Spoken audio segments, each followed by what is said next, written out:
দরজা খুলুন, দরজা খুলুন বলছি। Please cooperate with us. দরজা খুলুন, নইলে কিন্তু দরজা ভাঙতে বাধ্য হব। দরজা খুলুন। কি হচ্ছে এগুলো? এই তো আমি মা, এই তো আমি রয়েছি তোমার পাশে। তুমি আমার কাছে রয়েছো, আমার সব বিপদ কেটে গেছে, আমার কোনো ডর নাই। আমার আমার বাবাকে বলো না, আমার বাবাকে।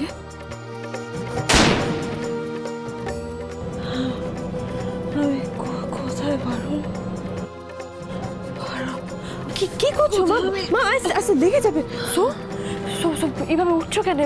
লেগে যাবে তো। কি যে করো না, এক্ষুনি তো অপারেশন হয়েছে তোমার। এটা কোথায় পারুল? আমাকে তোরা কোথায় নিয়ে এসেছিস? এটা এটা কলকাতা মা। তুমি আমার শ্বশুর বাড়িতে রয়েছো। তোমাকে ওই গুলি লাগা অবস্থাতেই আমি সাউথ ইন্ডিয়া থেকে কলকাতা নিয়ে এসেছি। তারপরে এই বসু বাড়িতেই না আমরা ডাক্তার ডেকে নিয়ে এসে তোমার অপারেশনটা করাইছি মা। এরা না থাকলে না আমি তোমাকে বাঁচাইতে পারতাম না মা। এই দেখো মা, এই হলো কি রুকু দিদি, আর এই যে আমার বউ দিদি। এরা না সবসময় ডাক্তারের সঙ্গে ছিল, তোমার অপারেশনে হেল্প করেছে গো। আর বাকি সবাই আমার সঙ্গে ছিল ঠাকুর ঘরে, তোমার লিগে প্রার্থনা করছিল গো। আমি তোমার মেয়ে দিদি শাশুড়ি, আর এই যে হলো দাদা শ্বশুর। পারুলের মুখে তোমার অনেক কথা শুনেছি। পারুল যখন তোমাকে এখানে নিয়ে এসেছিল তখন তোমার জ্ঞান ছিল না। বাবা ভুবনেশ্বরের অশেষ কৃপা যে তুমি সেরে উঠেছো। আপনাদেরকে যে আমি কি বলে ধন্যবাদ জানাবো, আমার ধন্যবাদ দেওয়ার ভাষা নেই। দিদি, আমাকে চিনতে পারছো? আমি তপতি। তপতি? তোমায় চিনতে পারবো না তপতি? তুমি আর বাসুদেব ছিলে বলে পারুল মানুষের মতো মানুষ হয়েছে। আজ তোমার মতো একটা মানুষকে আমি চোখের সামনে দেখলাম, জীবনটা ধন্য হয়ে গেল গো দিদি। পারুল, তুই আমাকে কেন কলকাতায় নিয়ে এলি বলতো? পুলিশ তো আমাকে অন্যায় করছে। ওরা যদি আমাকে ফলো করে এখানে চলে আসে তাহলে তোর এই সুখের সংসার ভেঙে যাবে পারুল। আমার জন্য এনারা সবাই বিপদে পড়বেন। না পারুল, তুই এটা একদম ঠিক কাজ করিসনি। না না, এই আপনি কি বলছেন? আচ্ছা, আমি রায়ানের বাবা। দেখুন, আপনার জন্যই তো আমরা পারুলের মতো এরকম একটা সোনার টুকরো মেয়েকে আমাদের পরিবারের বউ হিসেবে পেয়েছি। আর আপনার বিপদে আমরা থাকবো না তো কে থাকবে বলুন বেয়ান? পারুল এত সুন্দর একটা পরিবার পেয়েছে, আপনাদের সবার আদর যত্ন ভালোবাসা পাচ্ছে, এই আমার পরম সৌভাগ্য। কিন্তু বিশ্বাস করুন, এর জন্য আমার অবদান এর পিছনে বিন্দু মাত্র নেই। তপতি আর বাসুদেব ছিল বলে পারুল এত সুন্দর করে বেড়ে উঠেছে। কিন্তু আমার জন্য আজ ও যদি কোনো বিপদে পড়ে তাহলে আমি নিজেকে ক্ষমা করতে পারবো না। আর আমি সে কারণে ভয়টা পাচ্ছি, আমার জন্য যদি আপনারা বিপদে পড়েন।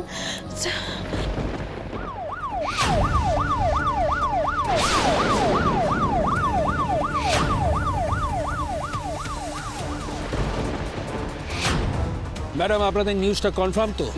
খবরটা সত্যি না হলে কিন্তু আমি বিরাট প্রবলেমে পড়ে যাব। 100% কনফার্ম অফিসার।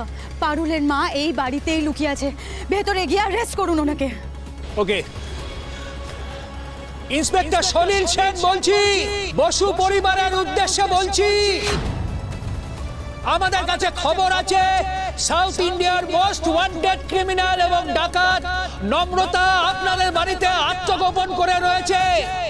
আমরা অর্ডার দিচ্ছি বসু পরিবারকে, তারা যেন ইমিডিয়েটলি নম্রতাকে আমাদের হাতে তুলে দেন।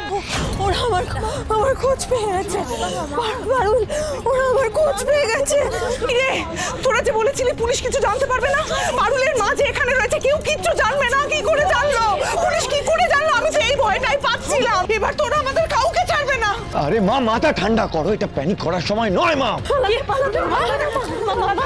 মা ব্লিডিং হবে, মা এক্ষুনি স্টিচ হয়েছে তোমার হাতে। কিচ্ছু হবে না পারুল, এসব গুলি লাগা কাটা ছেঁড়া এগুলো আমার কাছে কিচ্ছু না। আমি যদি এখান থেকে না পালাই বড় বিপদ হয়ে যাবে পারুল। তুমি এখান থেকে সেফলি পালাবে, পুলিশ তোমাকে এখানে খুঁজে পাবে লাইমা। দাদা মল্লার ভাই কি করতে হবে তোমাদের নিশ্চয়ই মনে রয়েছে। সব মনে রয়েছে পারুল। বেশ, রায়ন তুই এদিকটা দেখ, আমি পুলিশকে সামলাচ্ছি। নম্রতা, আমরা জানি আপনি এখানেই লুকিয়ে আছেন, বাইরে বেরিয়ে এসে আত্মসমর্পণ করুন। আমরা বসুবাড়ির সবাইকে রিকোয়েস্ট করছি, আপনারা নম্রতাকে আমাদের হাতে তুলে দিন, নইলে কিন্তু আপনাদেরই বিরাট প্রবলেম হবে, আপনাদের সামনে বিরাট বড় বিপদ নেমে আসবে। স্যার, নম্রতা কিন্তু এত সহজে ধরা দেওয়ার মানুষ নয়। আপনারা আর দেরি না করে সোজা বাড়ির ভেতরে ঢুকে পড়ুন, নয় ও কিন্তু পালিয়ে যেতে পারে স্যার। আর আপনারা ভুলে যাবেন না, নম্রতা কিন্তু জলে জঙ্গলে ঘুরে বেড়ানো নয়। আর একটা কথা স্যার, ওর মেয়েও কিন্তু ডেঞ্জারাস, ও কিন্তু আপনাদের চোখে ধুলে দেওয়ার চেষ্টা করতেই পারে। স্যার আপনারা দেরি করবেন না, প্লিজ আপনারা ভেতরে যান, গিয়ে প্রত্যেকটা ঘর ভালো করে সার্চ করবেন, প্লিজ স্যার, প্লিজ এই চলো সবাই। Please sir. ইয়েস, গায়ত্রী আজ ধরা পড়বে। পারুল পারবে না, কোনো দিনও ওর বাবার নামও জানতে পারবে না।